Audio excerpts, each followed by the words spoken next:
Hello guys, good afternoon. Ayan, samahan nyo ako. Magbukas ako ng parcel. May dumating na parcel ngayon lang. Iniisip ko, ano ba yung parcel ko na 47 pesos?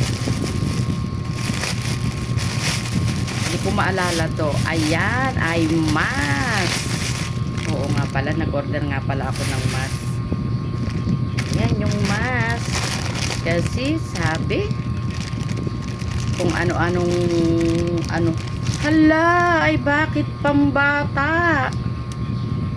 Ay hindi, kala ko pambata kasi maliit, pero ang ganda ha. Ayan, magmas na ako ulit. Ayan. Maulan, uso na naman ang mga sipon-sipon, kaya ayan guys, mas tayo ulit. Thank you for watching. Mura lang naman to, 47.50 pieces na. Thank you for watching guys. God bless everyone. Tingnan nyo naman yung aking hair.